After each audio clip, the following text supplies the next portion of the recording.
అన్నయ్య అన్నయ్య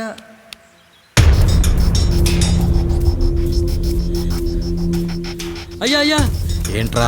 రోడ్డు మీద కాలు కాలుతున్నా సరే తమ్ముళ్ళు చెప్పులు లేకుండా నడుస్తున్నారయ్యా, చెప్పులు లేకుండా నడుస్తున్నారయ్యా.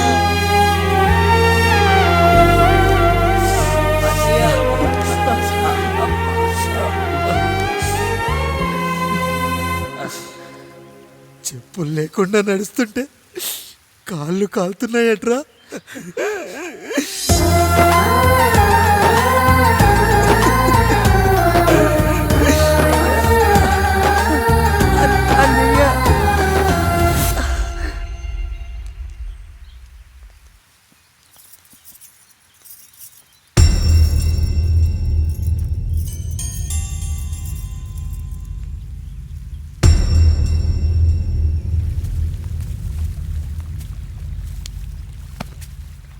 ఏరా కాముడు, అయ్యా బాధపడుతున్నావా? పెళ్ళేమైనా చేయమంటావా? వద్దులేండి అయ్యా, నాకు ఇది ఉందిగా చాలు, దీంతో నేను ఎలాగోలా సరిపెట్టుకుంటాను. దీనితో పాటు జీవితంలో నీకు ఓ తోడు కావాలి. రే గంటోడా, అయ్యా ఇక నుంచి కష్టాల్లో సుఖాల్లో వీడికి అన్నీ నువ్వేరా. మీరు శాసించాక నేను వేరే ఏదైనా ఆశించగలనా పెద్దయ్యా?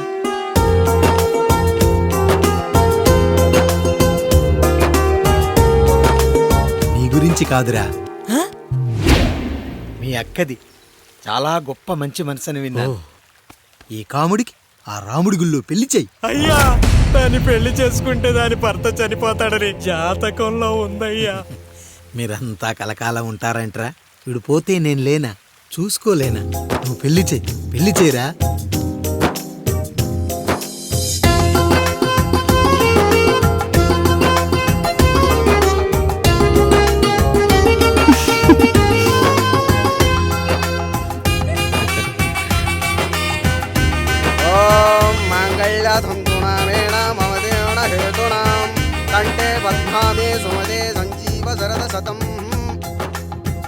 అయ్యా ఏంట్రా? మీ చేత్తో నాకు దొంగగా జీవితాన్ని ఇచ్చారు, ఇప్పుడు ఒక భర్తగా భార్యనిచ్చారు. అదే బంగారు చేత్తో ఒక్క ముడివేసి పెట్టండి అయ్యా, మీ నీడను మేము చల్లగా ఉంటాం.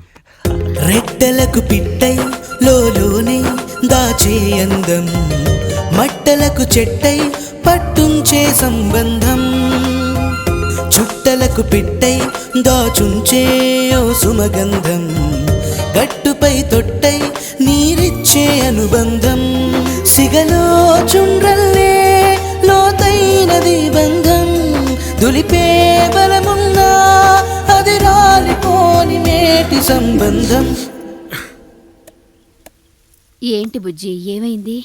పండు, నీకు పెళ్లి చేసిన మరుక్షణం నీ భర్త చనిపోతాడని జాతకంలో ఉంటే ఆయన నన్ను నీకిచ్చి పెళ్లి చేశారు. నేను పోతే నా భార్య పరిస్థితి ఏంటయ్యా అని అడిగితే నేను లేనారా అన్నారు. ఆయన చేసిన త్యాగం మామూలు త్యాగం కాదు. ఒకవేళ పొరపాటున నాకేమైనా జరిగితే? అయ్యయ్యో అంత మాట అనకండి, మీరు వేరే చెప్పాలా? మొన్నటిదాకా తమ్ముడు, ఇప్పుడు ఈ కాముడు, తర్వాత రాయుడు. ఒరేయ్ కాముడు, పెళ్ళైన దగ్గర నుంచి మీరు సరదాగా గడిపిందే లేదు. మీరిద్దరూ సరదాగా హనీమూన్కి వెళ్ళిరండి. ఏ ఊటీకో కొడైకెనాల్కో. ఇదిగో టికెట్లు. అయ్యా మీరు దేవుడయ్యా. ఇక్కడ పనులాగకుండా నువ్వు ముందుగా వెళ్ళిరా. నువ్వు తిరిగి వచ్చిన తర్వాత పండు వెళ్తుందిరా. అయ్యా ఒక పని మనిషిని మీరు ఇంతగా ఆదరిస్తున్నారయ్యా. నువ్వు పని మనిషి ఏంటి పండు? నీలాంటి స్త్రీమూర్తిని ప్రతి మగాడు అమ్మలా చూసుకోవాలి. ఇక నుంచి నా బిడ్డలు నిన్ను అమ్మా అని పిలుస్తారు, అమ్మలా చూసుకుంటారు. ఏమంటావు జానకి? రెట్టలకు పిట్టై లోలోనే దాచే అందం, మట్టలకు చెట్టై పట్టుంచే సంబంధం, చుట్టలకు పిట్టై దాచుంచే ఓ సుమగంధం, ఎంత బాధగా ఉంటుంది అన్నకి ఇంకెంత బాధగా ఉంటుంది. సిగలో చుండ్రల్లే ఈ బాధ నా బాధ కాదట్రా. దులిపే బలమున్నా అది రాలిపోని మేటి సంబంధం.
ఫస్ట్ టైమా?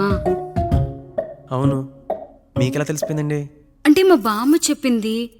శోభనం గదిలో అనుభవం ఉన్న మగాడైతే మామిడి పండు పిసుక్కొని తింటాడు, అదే లేనివాడైతే మీలా ఇలా అరటిపండు ఓపిగ్గా ఒలుచుకొని తింటాడు అని.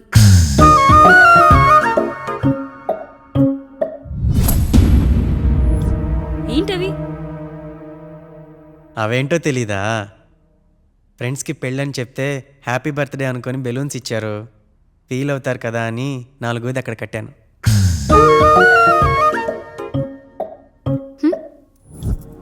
వచ్చాడు. పిల్లల గదిలోకి వెళ్ళారా? వెళ్ళారండి. మీరెంత ఏంటి ఇంత రాత్రి అయినా ఇంకా పడుకోలేదా? మీరు లేనిది ఎప్పుడైనా పడుకున్నామా అన్నయ్య? అందరం కలిసే కదా పడుకునేది మావయ్య. సరే సరే, అందరం పెద్దోడి గదిలో పడుకుందాం. ఈరోజు వాడి శోభనం కదా, అసలే కొత్త. పక్కనుంటే ధైర్యంగా ఉంటుంది. పక్క నుండి దగ్గరుండి జరిపిద్దాం, పదండి.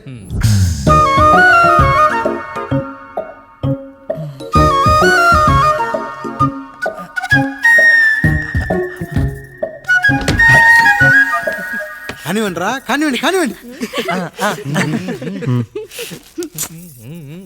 మీరేంటి మావయ్య ఇక్కడ పడుకుంటున్నారు? అదేంటమ్మా పెద్దోడా, చెప్పలేదా? మేమంతా కలిసే పడుకుంటామమ్మా. నువ్వు మాతో పాటే. అవును భార్గవి. మీరు ఊరుకోండి. మీరు ఇక్కడ పడుకోవడం నాకు ఇష్టం లేదు మావయ్య.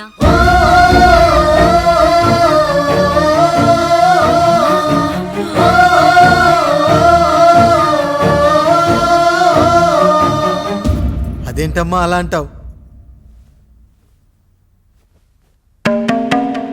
ఎన్నో చూసాం, ఎన్నో చేశాం. దుక్కి దున్ని కోత కోయకుండానే ఈ విత్తనాలన్నీ మొలకొచ్చాయంటావా తల్లి? అవన్నీ నాకు తెలియదు మావయ్య. మర్యాదగా బయటికి వెళ్ళండి.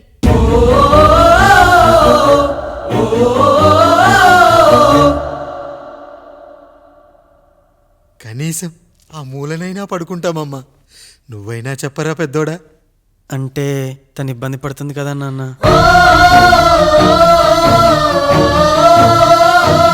నువ్వు కూడా ఏంట్రా? పిల్లలేదో ఆశపడుతున్నారమ్మా. ఒక్కసారి ఆలోచించమ్మా. మావయ్య మీరు బయటికి వెళ్తే మేము తలుపులేస్తాం.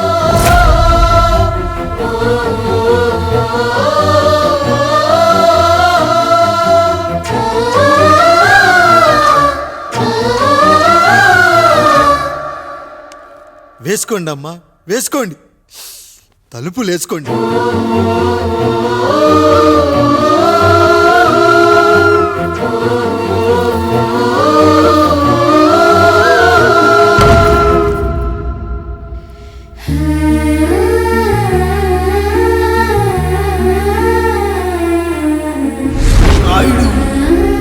బిడ్డలు జాగ్రత్త. ఈ రోజు నుంచి వీళ్ళంతా నీ తమ్ముళ్ళు చెల్లెళ్ళు కాదు, నీ బిడ్డలు.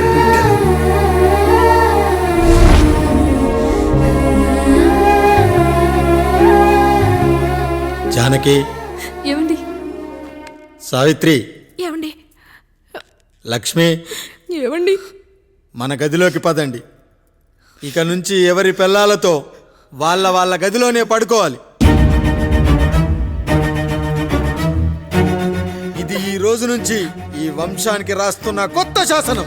అయ్యా అలా అనకండి అయ్యా. మీరు లేకుండా మేము ఎప్పుడైనా విడిగా పడుకున్నాం. అంతా కలిసే కదయ్యా పంచుకున్నాం. వెళ్ళరా వెళ్ళు. నీకు భార్య ఉంది, నీకు పడగది ఉంది. వేసుకోండి రా, మీరు వేసుకోండి. తలుపులు వేసుకోండి. మీరు కూడా ఏంటండి పిల్లలేదు? చిన్న పిల్లల వాళ్ళని ఉయ్యాల్లో ఆడించేటప్పుడు పక్కనే ఈ నాన్న కావాలి. బడికెళ్ళేటప్పుడు పక్కనే ఈ నాన్న కావాలి. గుడికెళ్ళేటప్పుడు కూడా పక్కనే ఈ నాన్న కావాలి. కానీ శోభనం గదిలో మాత్రం పక్కనే ఉంటానంటే బరువయ్యాను జానకి, బరువయ్యాను.